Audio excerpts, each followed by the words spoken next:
Welcome to One Bite at a Time, a podcast where I, Chef Wu, and I, Chef B, discuss our hospitality and culinary industry from both our professional and personal experiences. and touch on all the things that make us smile, cry, laugh, shout, and celebrate, all whilst trying to figure out how to set the standard One bite at a time.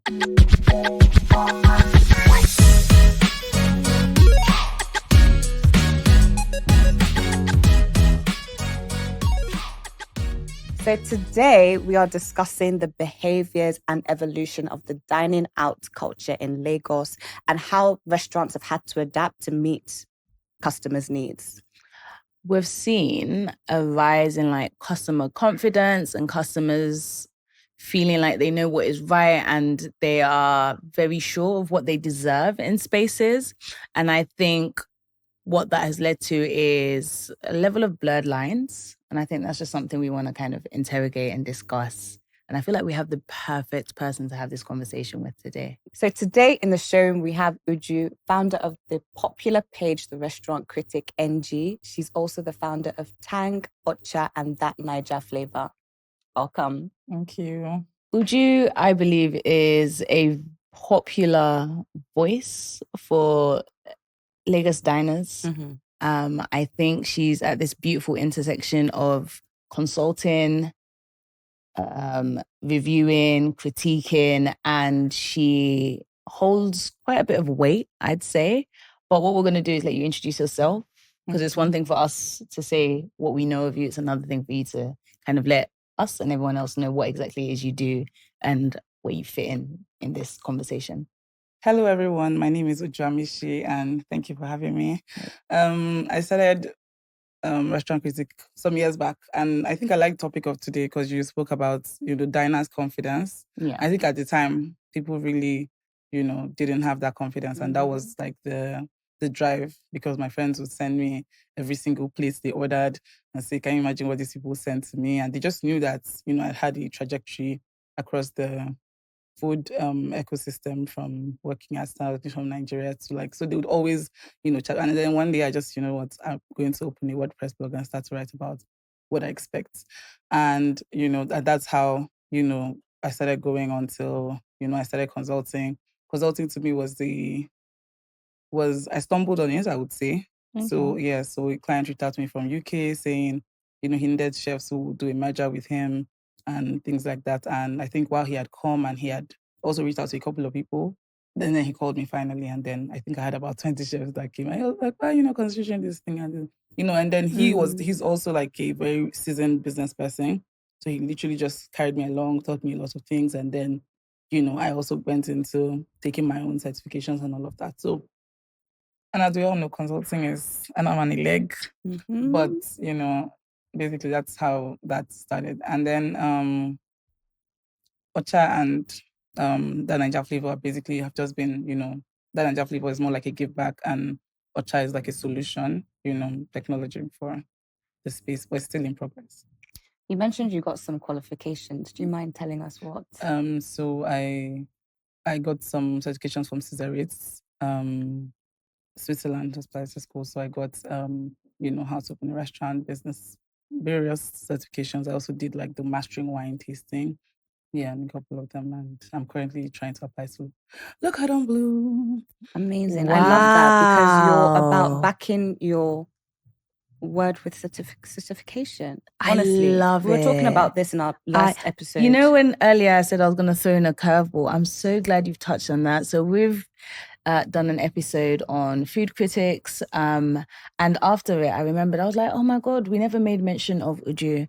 And I just wanted to say one thing that I would say is, I think you're one person that is really trying to be an actual food critic in the space in Nigeria, because I've read your work, your writing, and I think it's well written. I've also seen the work you do, and you've also mentioned it, like you back up what you're trying to achieve with, knowledge. You're constantly thriving to be better. You do your research, you do the things that are needed so that people won't question your title, whether it be self-acclaimed or otherwise. If you can back it up. Exactly. Yeah.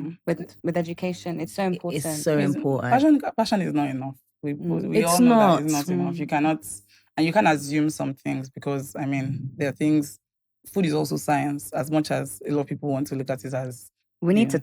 to make that a Yeah. tagline. Honestly.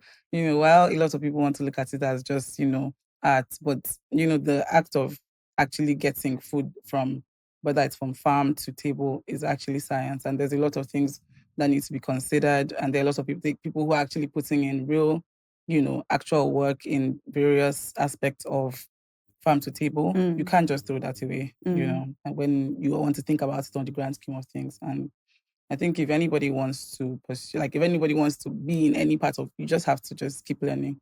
I love that. Yeah, because you eat it every day. I've had, a client who I just look at, when he speaks, and I'm just like, because you think you interact with it every day, you now assume that think it's that's just enough. like when your Yeah. mom cooks. It's not. Exactly. It's not. I love that, and I respect over everything. I respect that, and I respect your journey and what you're doing, and to constantly improve and educate yourself. And hats off to you. I said on the last episode that there's no critic, but it was I after take that back. it was after that I remembered her, and I was like, oh crap, really should have made mention of her. Anyway, we've done that but now. yeah, we've done that now, and that's one thing we will always do. Wherever we feel like we've missed something or we've misspoken, we can always, it's part of the learning progress. We're not perfect either. We can always turn around and be like, you know what, we misspoke here, or we didn't make mention of something and we'd like to bring your attention to it. So we're bringing your attention to someone that we believe is a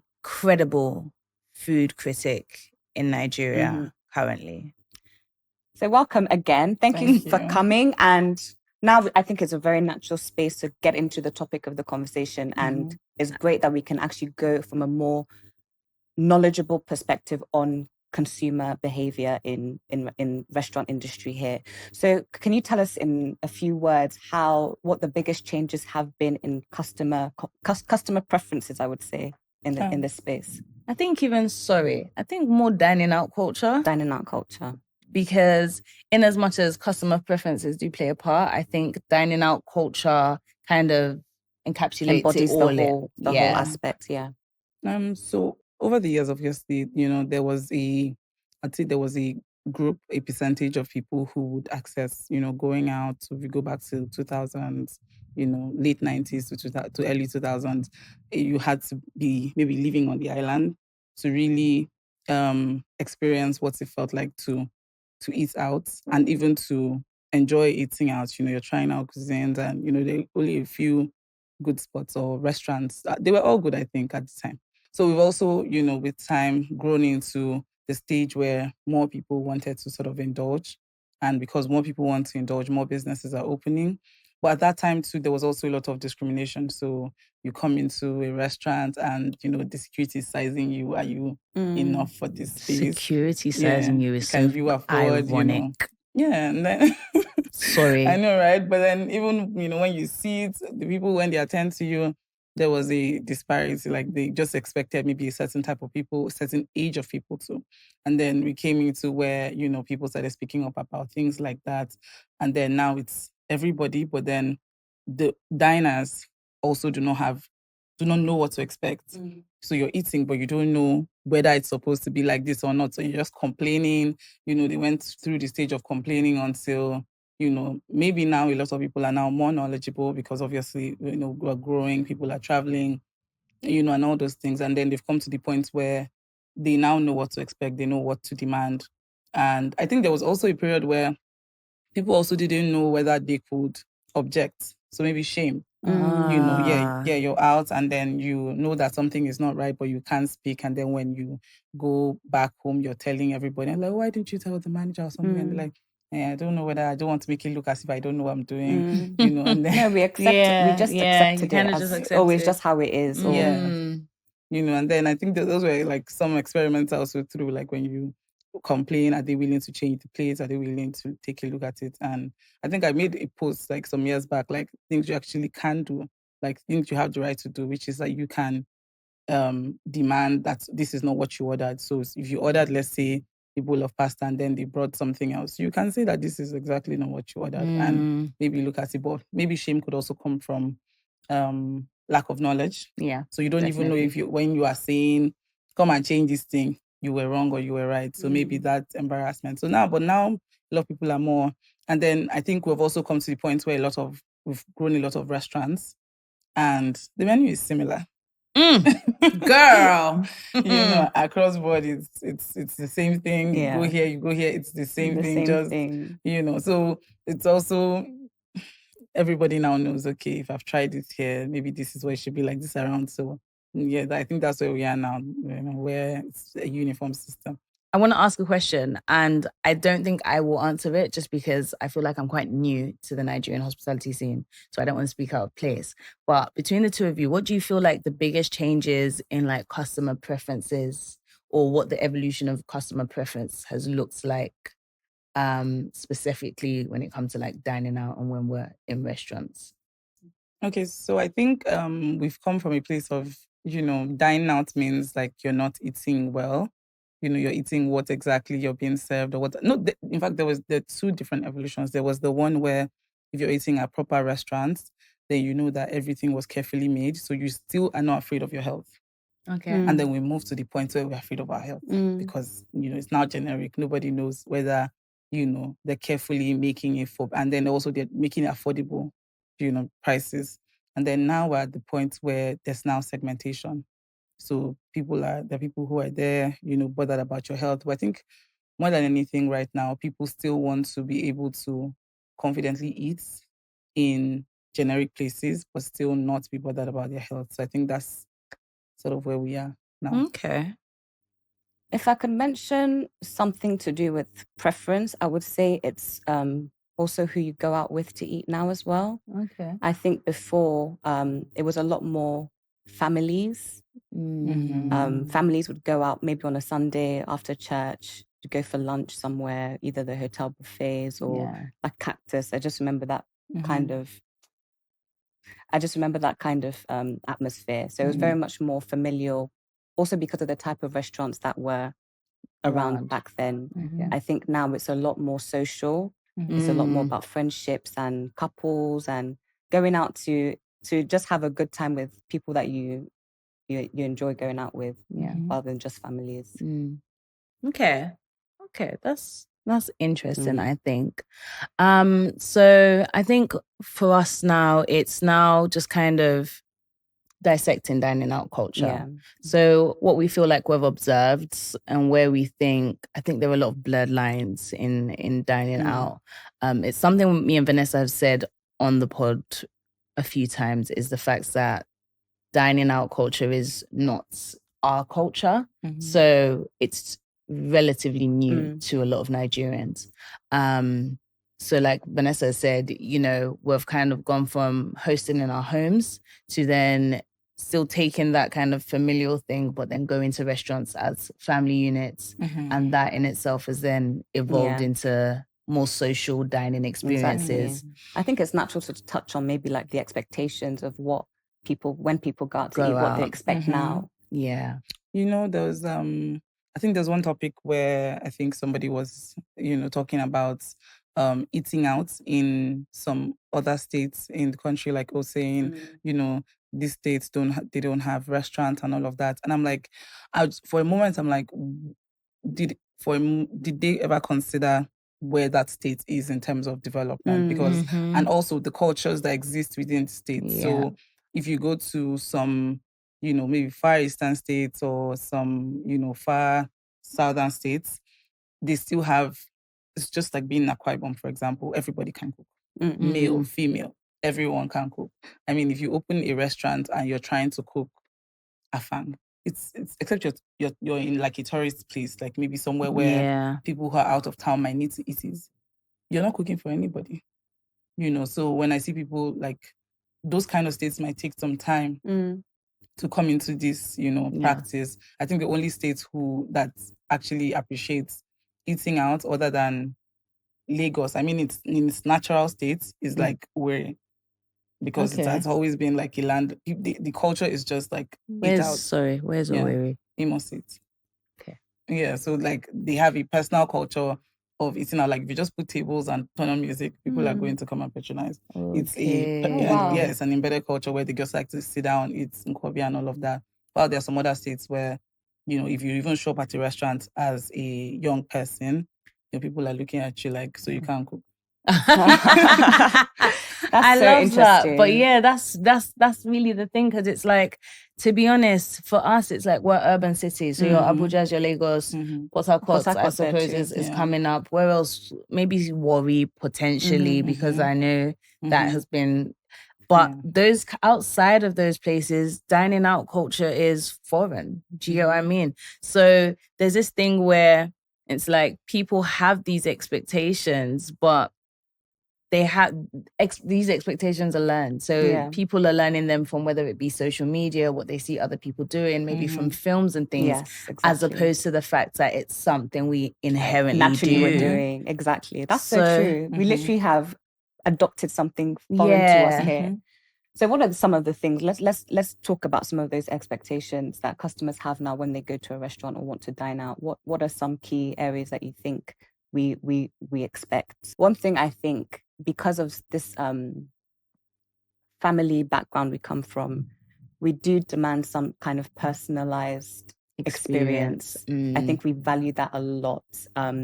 We go to an establishment and we like to go back again and again, and you want to be remembered. You want to be, we as Nigerians, we like to feel like, that's me up they there. know me, I'm here again. Families, Kunle, welcome back. Oh, do you still want your grilled fish with that? We love that. It's a sense of, I will support homeliness, you. I've met people who literally would refuse to go back because they felt like, I came back, you didn't.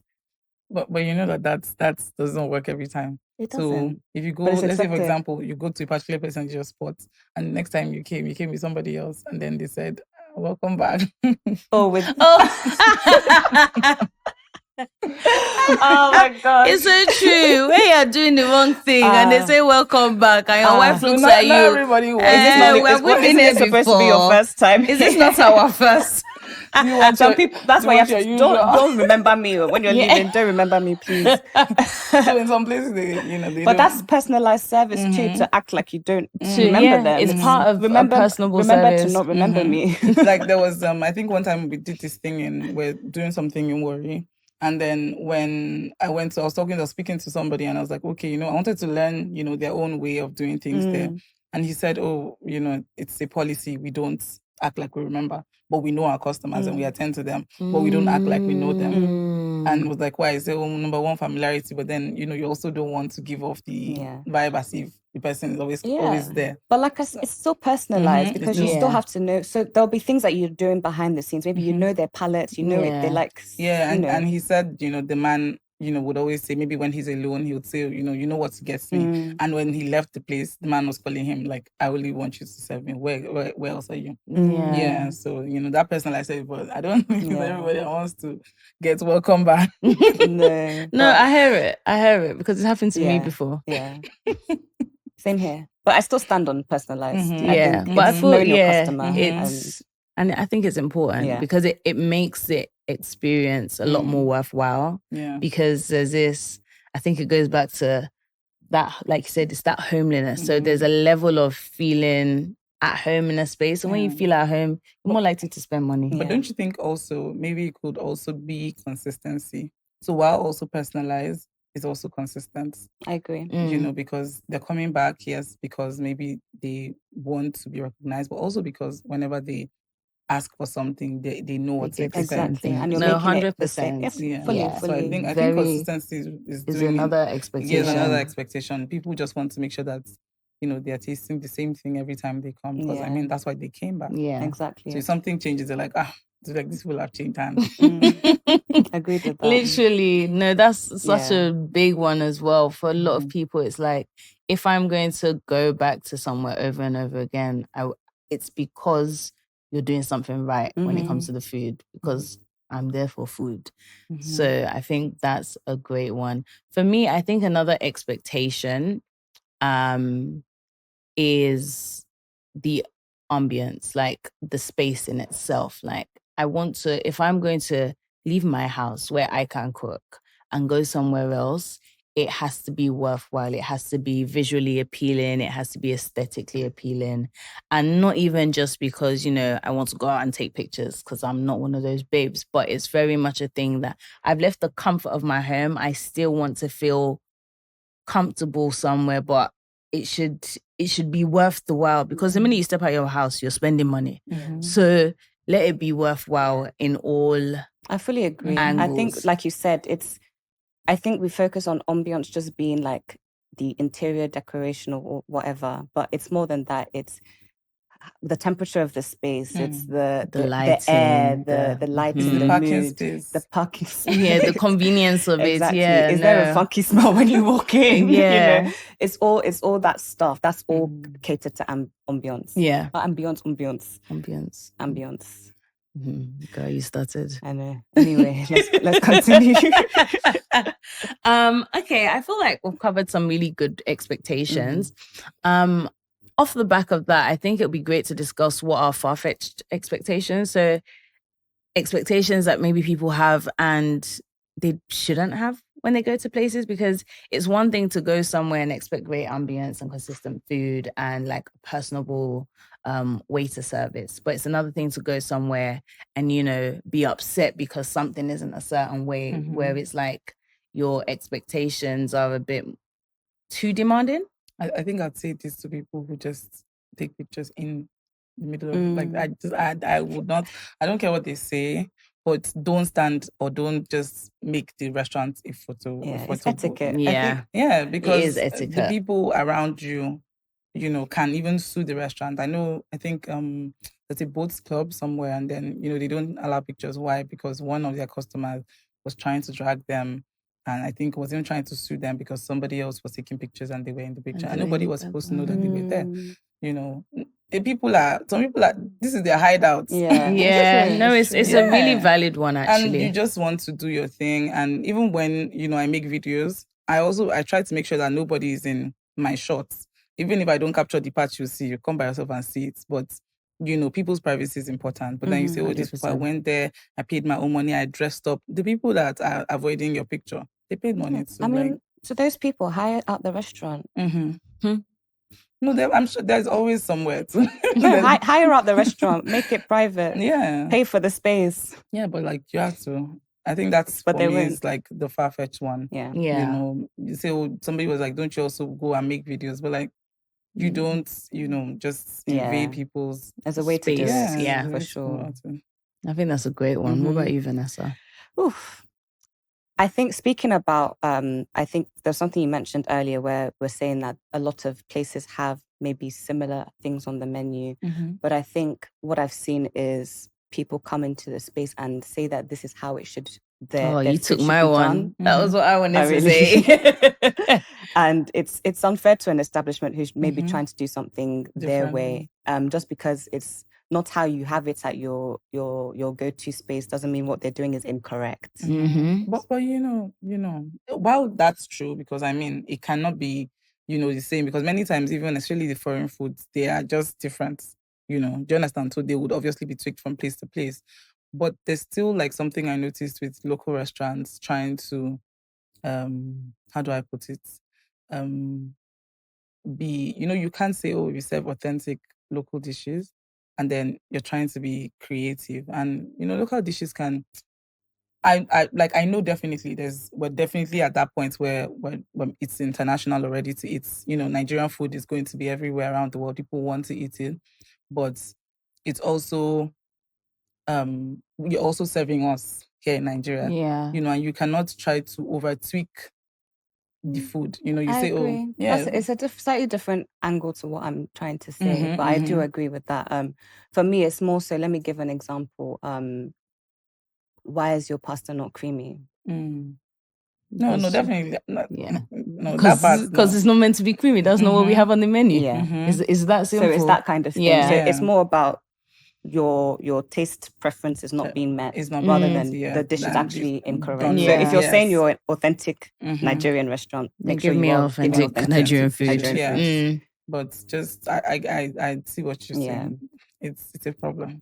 So just to piggyback off that point, I feel like the main issue there is there's almost a lack of wanting to explore foods outside what we're comfortable with.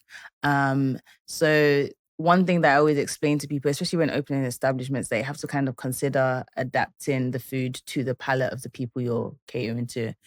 Because, for instance, if you eat Chinese in Nigeria, most Nigerians would not like Chinese in other parts of the world because Nigerian Chinese is not the same. So I feel like that expectation that we have where it's like, oh, a certain dish is not what I expect it to be, we have to kind of let go of that, because if you don't do that, then you're not able to understand what other things should taste like. So that was like my take on that. No, that's amazing. I love that topic of how cuisines change depending on the location. But there's so many expectations, good or bad. And I think it's now a natural place to move into what restaurants are doing to meet these constant evolution of expectations. What are the things that restaurants need to be doing? What are the ones that they are politely ignoring? So I think I would really give it to restaurants at the moment. You know, every time you see a new restaurant, I think people are really trying to bring in, you know, a couple of things. I think recently somebody was trying to bring in, you know, street food into, you know, regular restaurants, and you know, people are seeing the loopholes and actually attending to it. Yeah. You know, exactly. The variety now is impeccable. Yeah. Honestly, we're doing good. We're doing good. I think I would say a couple years ago, maybe the same types of places were just opening. But now we're seeing a lot more variety open in the last couple of years post-COVID. We've got more cafes, we've got brunch spots, we have bars, we have lounges, we have casual and upscale. I mean, the variety we're in a good place, I think. I think for me, I'm also enjoying the fact that we're having cuisine-specific spaces as well, where people are actually opening, okay, our focus is sushi and Pan-Asian, or our focus is Italian, or I think that is a great thing that we're seeing, because I, for one, I'm very tired of going somewhere and I can order jollof rice and pizza and Chinese on the same menu, because I can't trust what you people are doing in the kitchen. So cuisine-specific spaces. And I think that's going to evolve. That's probably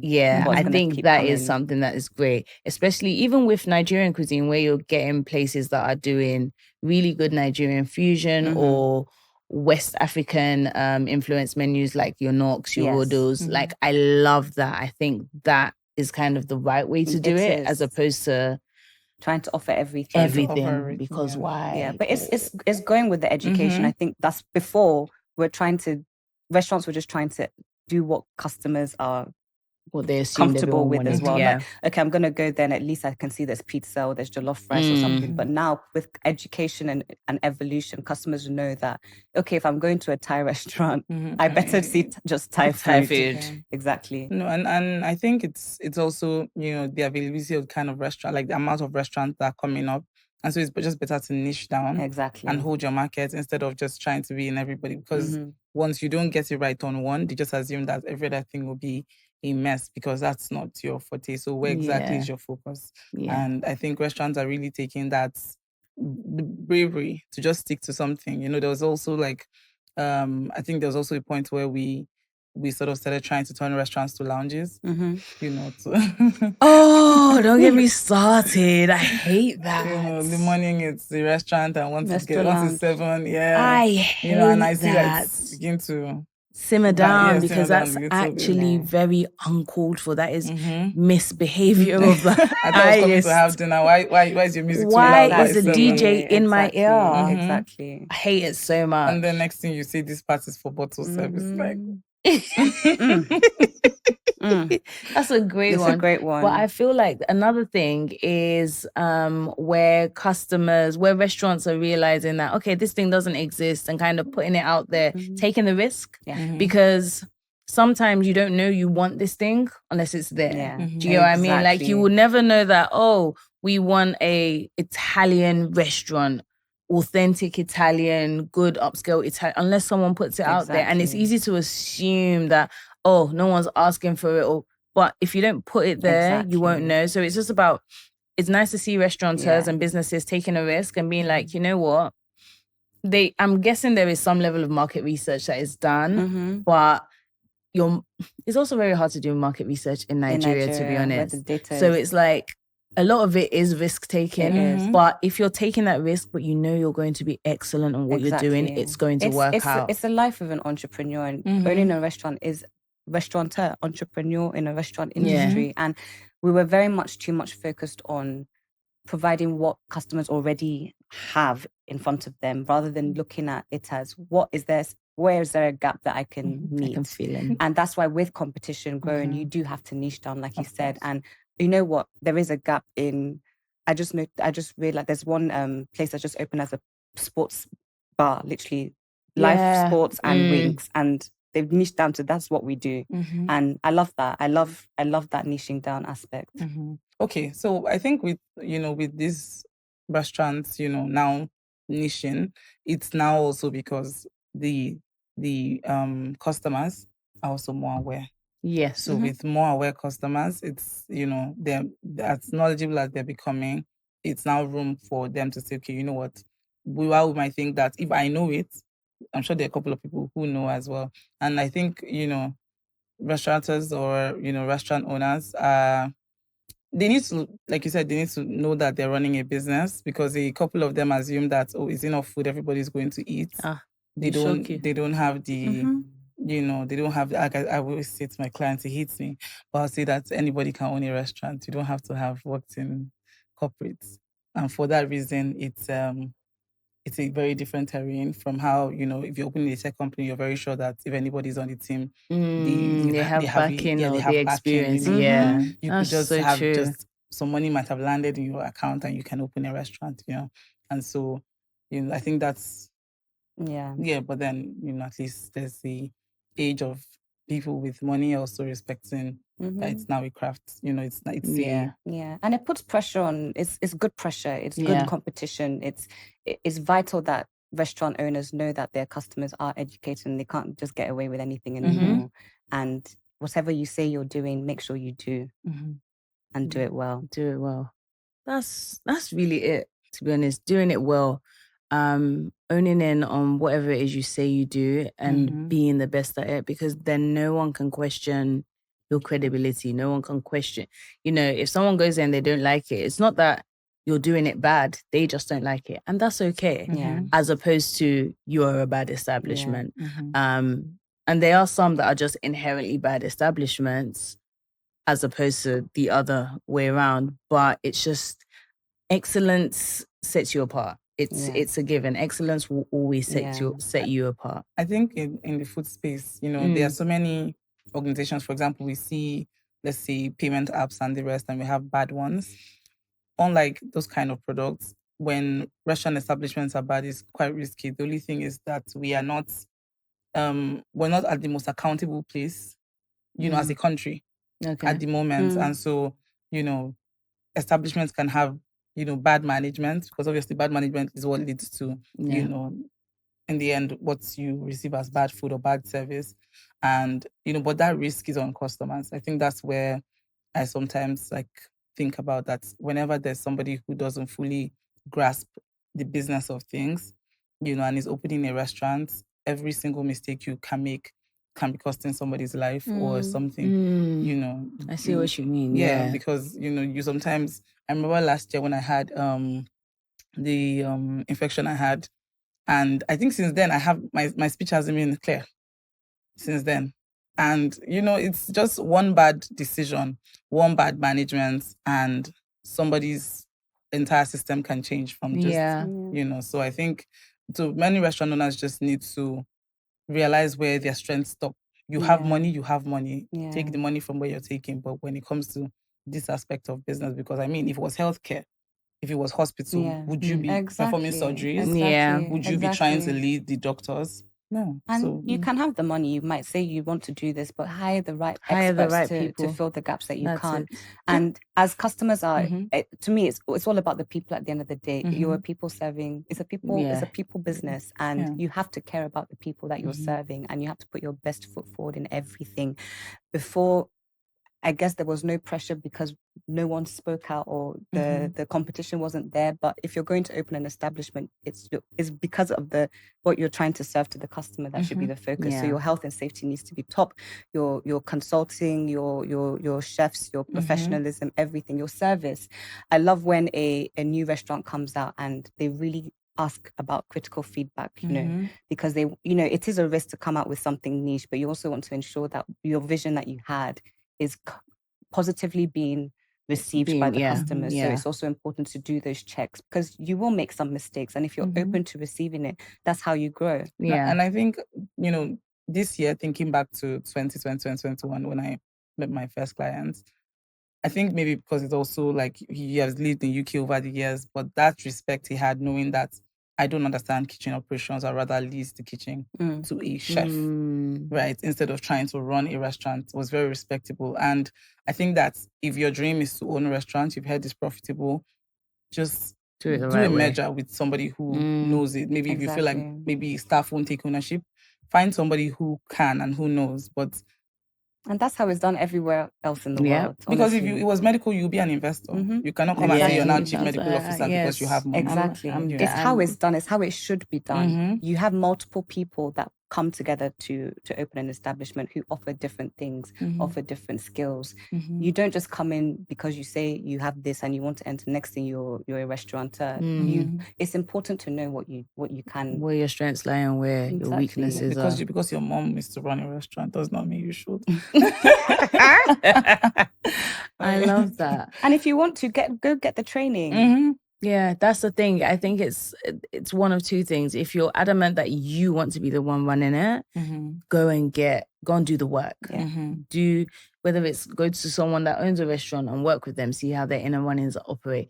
Like, understand that before you do it. And be open to learning all the time, because it's like, it's one thing to open somewhere and be relatively bad at it or new to it, and being open to learning is where, you know, you're then able to develop as you grow, as opposed to just being like, well, it's my restaurant.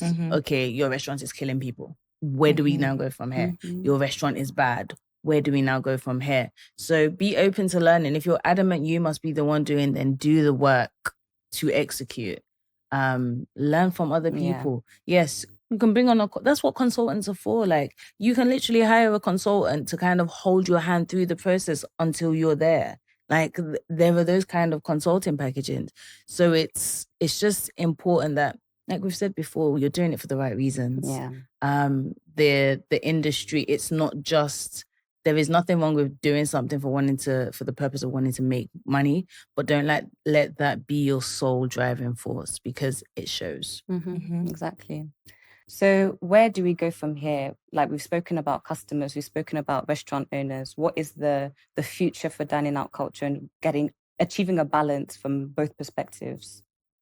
So I think for me, because we have, you know, diners speaking, we have restaurants also doing their thing. I think where would have a balance is just like generally as a country, you know, having measures that sort of now, regulate everything, because in the end, you know, people will still demand, people will still offer, but what are the standards across, as a country, what are the standards? How do we ensure that those standards are met?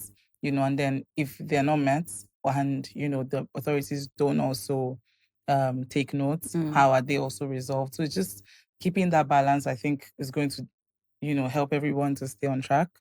And then obviously people are going to enjoy dining out. It's not going to be, I'm going to be either surprised positively or negatively, you know, that everybody's going to be trying to stay safe or play safe. Yeah, definitely. I think that's a great one. I think from literally the few things that you have mentioned is that regulation, you know. It's the biggest one, yeah. There needs to be protocols and safety measures and legalities put in place. Sorry, I felt so posh saying that word. But, you know, like anything else, you need to be held accountable. And that's how you continue to achieve excellence, because you are accountable to something. And when you do make a mistake, there will be consequences. We have to move on from this. Maybe it's just how it is here. That mindset, which I think we're naturally starting to do. But definitely more of that. Yeah. I agree. I think another thing that is worth considering is like associations. So we had Tanaz on Yes. earlier and she mentioned RCBC and kind of reaching out to things that are already established and restaurant owners that already exist and learning from them, working with them. That would also help get your foot in the door and expand your knowledge. And restaurant business is a constant learning. You're constantly learning because cuisines are changing. The kind your customer preferences are changing. The kind of spaces everything is changing. It's constantly evolving. So you have to evolve with it, or else you get lost behind. I think we were just used to be in this kind of like island mentality of to progress, I must gatekeep everything I'm doing. We are so young. If you look look everywhere, there's literally maybe 20 restaurants on one street and they're all successful. You can all succeed, and it helps to also work with other people in the industry, learn from each other, hold each other accountable, say, you know what, I saw this, you can do this better, here's a plug for this. But it's mostly very peculiar with the food space. Everybody is like, it's like more like there's a territorial energy. Gotta go. Gotta go. For me, and I had this little epiphany the other day, gatekeeping, most people that gatekeep, they do it because it allows for them to continue being mediocre. Facts. Because if you gatekeep information, whatever it is you have, what then happens is other people can't learn from you and grow. Therefore, you don't have new competition. And if you don't have new competition, you don't feel the need to improve yourself. So if you're a gatekeeper, you're inherently mediocre. And nobody wants to be mediocre. So don't be a gatekeeper. Share the knowledge, learn from others. You might think you have the best price or best costing analysis until you talk to the next person and they actually have a better pricing strategy than you. And I think another thing is like, come on, the food space is so, how would I put it, so broad that you can literally be offering one single service and you're doing a great job. Like for some people, it's pricing and costing. For some people, it's, health and safety. For some people, it's this and that. And you could literally focus on that. Like on my team, we're hoping that we can become like a company that can embed, everything in-house, but it's various people across the food space offering various aspects of what we need to do, because you're not going to come and do what is not your own forte because, you just think that, is it not just like this? Is it not just this? Is it not just this? There's a lot of, is it not just in the food space? And it's very I also hear much clients not. say it a lot. They'll say, is it not just like, I'm just like, Not I just won't even rice. do it. Even if I can't do it, even if I know I would do it, but I won't do it. I'd rather call the person who does it or who I know can do it, or somebody and say, can you do this? Like, I have people who I work with on the body, but even if I didn't, even if that person is not available, I'll find another person rather than just do it myself, because we're becoming experts at what we're doing. So you're not going to now do everything because you can. Exactly. I mean, even if you want to make money, can't you collect percentage? Honestly, like that's it. Going off what you've both said, it's an industry about people. And if we respect all aspects of the human resource, which this industry is, it's all about human resource. 100%. That's how the balance will be achieved. So from a customer perspective, understanding how, educating yourself on the industry, you want to know better. Look outside, look at what people are doing, educate yourself on different palettes. You can always learn. Ask questions. Ask questions. If you don't understand how something is, you can speak to the restaurant and say, I'm not sure about this. Can you talk me through this dish? On the restaurant side, feedback, take constructive criticism, don't take it personally. We all need to grow, have more business conferences where we can share and speak about improving the whole value chain and working to support people around you, from local farmers, local produce, local supply, all this stuff. It's human resource. We need to love and respect ourselves to do better for everyone involved. That's amazing. I think this was a great conversation. It was. I feel like we've touched on most points and we've shared our knowledge. Yeah, that was great. On to our favorite part of the podcast. Is it? I'm joking, it is my favorite part. I'm looking for her trouble. Sorry, guys. Yes. What is today's One Bite segment, Vanessa? Oh, wait, we have to tell her what it's about. I'm so sorry. Like, we're going into this and she looked as lost. if you she was looking between, you must know what it is. Between us. Okay, so this segment that we're going to go into is called the One Bite segment. And basically all it is a very informal hot topic. Basically, it's just a little one bite. So either something that we've seen going on and we just want to like put our little 2 pence on. It's not formal. You don't have to sound all politically correct and nice. Just, you know, if you want to be a little bit shady, then this is the perfect time for that. So what is today's one bite? On to today's one bite. We are talking about prices. So this constant daily increase, you know, we're seeing menus being thrown out. We're seeing supermarket aisles going blank. I never knew that this moment to come. I was waiting for it. Why is tomahawk 1 kg? Why is it 380,000 on people's menu? Excuse me. 1 kg. I'm just like, it's 380. I saw it on the menu recently, and I've been wanting to ask. And I think people are the right people. Where? I'm not even going to. She will tell us after. If I said their name, you would even think I'm joking. Really? Yeah.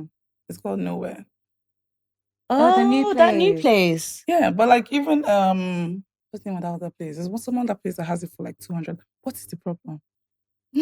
What is it? We don't like each other because for me, this, you know, we don't like each other.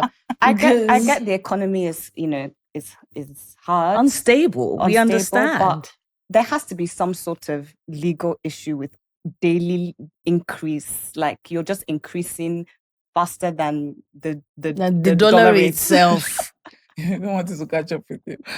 I think generally because I also sort of work with a team that's called Buy Local, so they do like food distribution, and these prices. Let me even tell you something. Manufacturers, if they're selling something, let's say at 40,000, the open markets is the problem. So even restaurants are, you know, because restaurants cannot buy in bulk. You know, unlike maybe the open market or supermarkets. So they are forced to buy from the supermarkets and open markets. The problem is actually the open markets and supermarkets. They're doing over 100%. Wow. Well, there you have it. No, the supermarkets, I'm tired. I blasted one already online. So I've been screaming at Ebano. Ebano.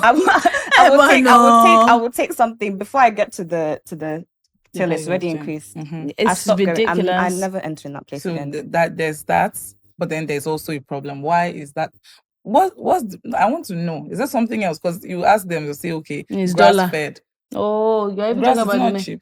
It's not free. Grass is free, but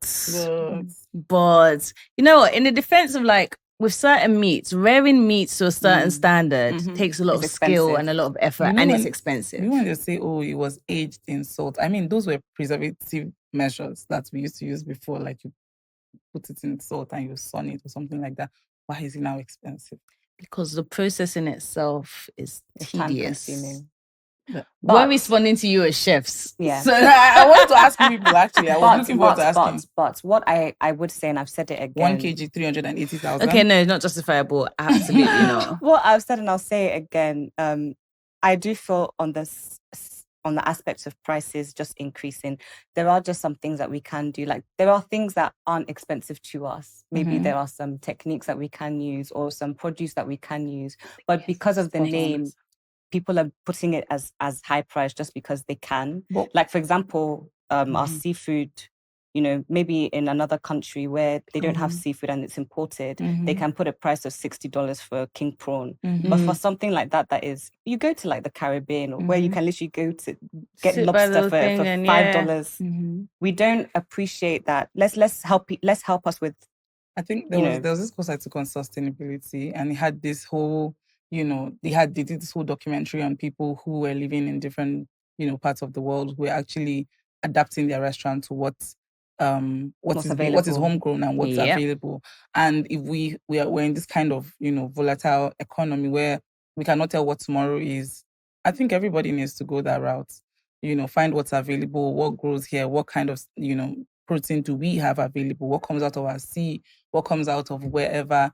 And I think that's the Yeah. only way we can And keep as these customers, prices. we need to know, I think I'll tell people, educate yourself so we can stand up and say, this actually is local. Like, why is the price so high? Because what I feel restaurant owners are getting away with is they're doing costing as if they're in New York or London for Yeah. things that are local now. Yeah. So like, I'll see salads for over 20K, but you've now used local greens, which Yeah. before maybe weren't being grown. I've seen like now we have local kales and Yeah. red And beans our and stuff. seafoods are local. Our so- seafoods are local, so why our prices is- should reflect that. But then they would go to the foreign and then they would want to keep the high prices on those items, not understanding that the reason why it's expensive in that country is because it's not local to It's them. not local to So when them, we have these 100%. things, why are they pricey?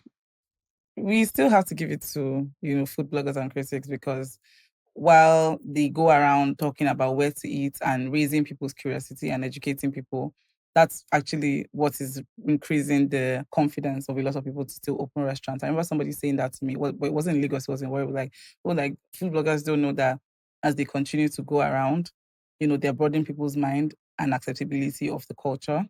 And so for that reason, they are also confident to open because, as they talk about places, it's just like when you advertise a medical service, for example, you advertise for everybody. And that's why they don't do adverts. Because if you say, oh, go and make sure that you do your teeth or do something, you might end up going to the one next to you because it's, medical service. And so that's the way it is. People will just end up going to something close to them, even when you advertise something far away, because now they've accepted the culture. So I think that's something we're doing that you don't appreciate us enough for. Wow.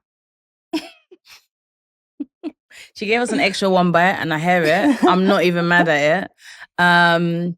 Just to wrap up the one bite bit, I think my only thing with pricing is, or the fluctuation in these prices, is the fact that initially a lot of people's excuse was that it's the dollar.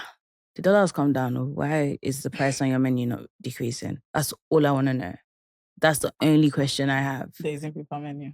That's the excuse I have for them. That's all I want to know. And that is how I plan to wrap up this one bite let's close segment. with that. And I would love you to answer that in the comments. 10 marks.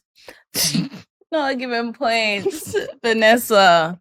But yeah, I think that kind of wraps up this episode. Uju, thank you so much for joining us in the showroom today. Thank you. It's been a pleasure having you. Honestly, I've learned a lot actually. And it's been so great to see how you've established yourself in the industry and all the things you've had to say. Thank you. Thank you for having me. Where can everyone find you? Please let us know. You can find me on Instagram at restaurantcritic_ng and on TikTok as well.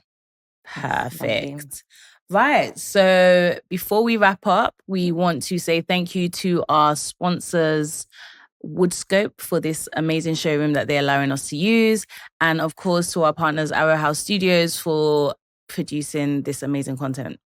And we cannot leave without thanking our sponsors, Tommy, for keeping us hydrated exceptionally throughout these episodes. And you can find us on all streaming platforms. We are on YouTube, Spotify, Apple Podcasts, and all social media at One Bite Pod. We look forward to dishing it out with you this season. One bite at a time. Bye-bye. Bye. Say bye. Bye.